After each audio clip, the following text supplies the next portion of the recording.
নমস্কার, অনুরাগের রান্নাঘরে আপনাদের সকলকে স্বাগত।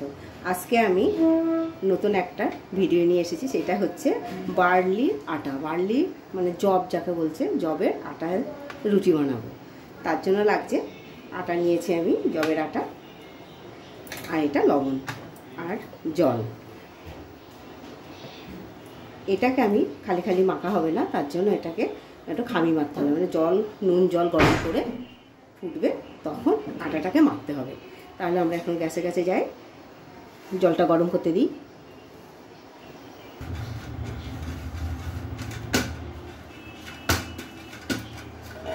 দেখুন কত সুন্দর আমার আটাটা মাখা হয়ে গেছে, ঠান্ডা হয়ে গেছে। এখন আমি রুটি করবো, তার জন্য লেচি কেটে নিই।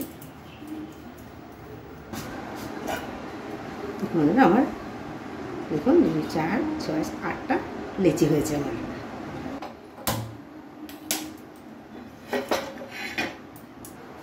গমের আটা,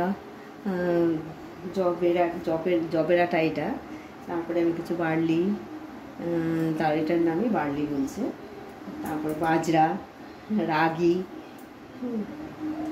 এটা হচ্ছে বার্লি আটার রুটি।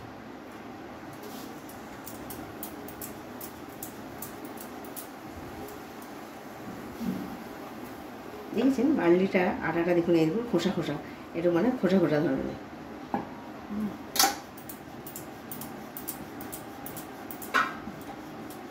সাথে জবের খোসা মোটা।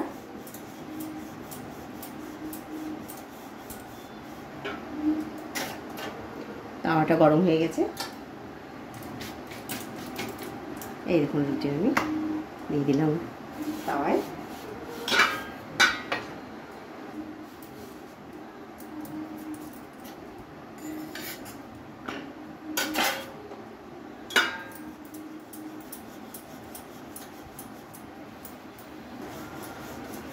কত সুন্দর বেলা হচ্ছে, একটু ফাটছে না, কিচ্ছু হচ্ছে না। এটা যদি আমি কাঁচা জলে করতাম তাহলে কিন্তু এত ভালো হতো না। এই জব আমার দাদু চাষ করতো, তখন আমি দেখতাম দিদিমাকে এই জবের রুটি বানাতে।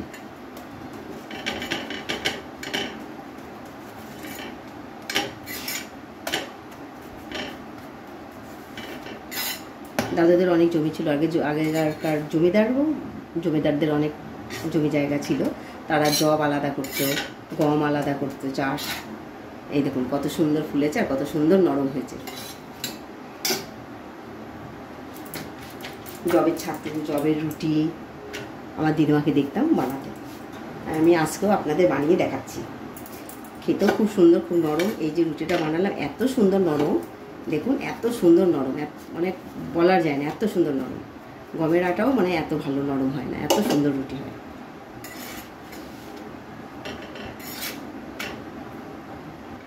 কত সুন্দর ফুলছে, দেখেছেন খুব সুন্দর ফুলছে।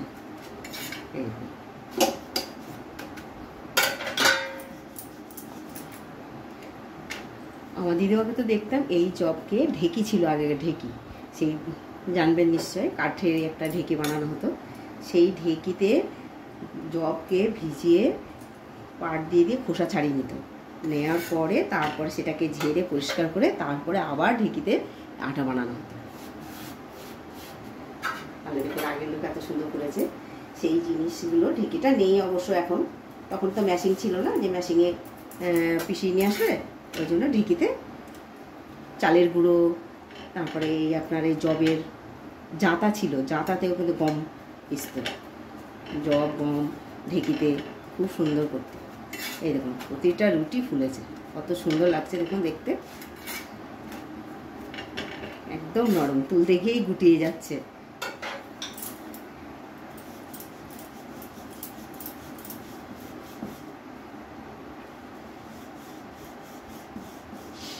এগুলো হারিয়ে যাওয়া জিনিস, আজকে আমি আবার তুলে ধরলাম আপনাদের সামনে।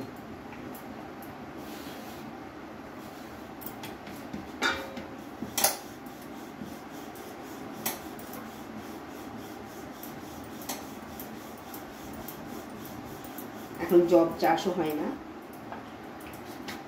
অনেক কিছু হয় না এখন, সেই জিনিসটা নতুন পেয়েছি, এবার আপনাদের সামনে দেখাচ্ছি। দেখুন সেই জিনিস, হারিয়ে যাওয়ার জিনিসগুলো, পুরনো জিনিস আবার আপনাদের সামনে নিয়ে এসে হাজির হলাম।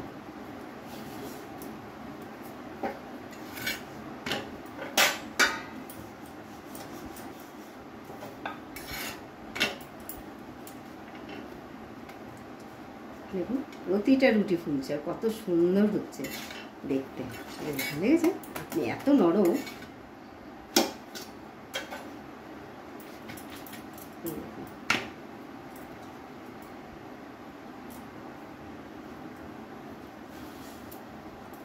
বেলতেও ভালো লাগছে, সেঁকতেও ভালো লাগছে, মানে এত সুন্দর লাগছে।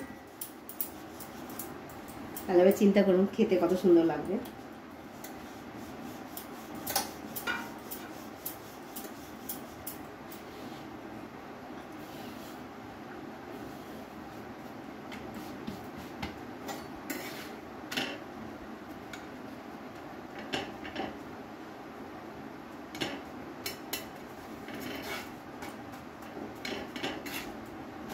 আমার দাদুকে দেখতাম খেজুরের গুড় আর দই আর এই জবের রুটি একসঙ্গে ছোটো ছোটো করে রুটিটা কেটে দইয়ের মধ্যে দিয়ে গুড় দিয়ে মেখে দাদুকে দেখতাম খেতে।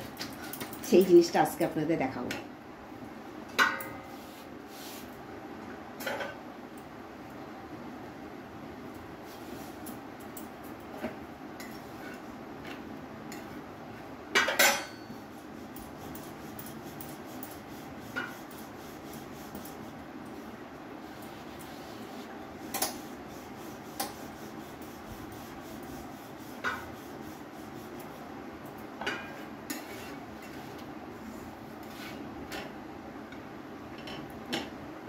প্রতিটা রুটি ফুলেছে আর দেখুন কত সুন্দর, এত সুন্দর নরম হয়েছে, মানে ভাবা যায় না, এত সুন্দর।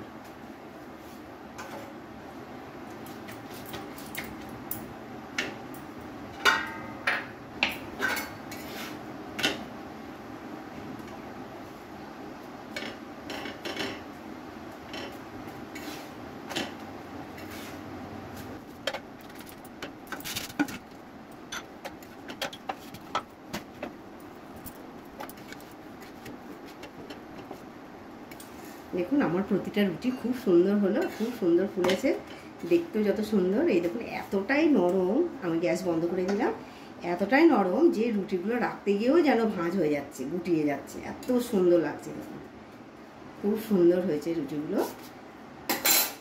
এবার আপনাদের দেখাবো আমার দাদু যেভাবে মেখে খেত আর কি। আমি মাখবো না, আমি আপনার সামনেই নিয়ে এসে দেখাবো দই, খেজুরের গুড় আর এই রুটি। দেখুন এই যে আমি বললাম আমার দাদু এরকম করে মেখে খেত, বার্লির রুটি আর এই যে দই আর এই যে খেজুরের গুড়, যে ভেলি গুড়টা হয় সেই গুড়টা, পাতলা গুড়টা শক্ত হয়ে গেছে নিচে, এই দেখুন রেখেছিলাম আমি ফ্রিজে। তাই এই যে এইভাবে এই এরকম বাটিতে করে নিয়ে, পাথরের খুঁড়ি ছিল তখন, পাথরের বাটি, আগেকার লোক তো।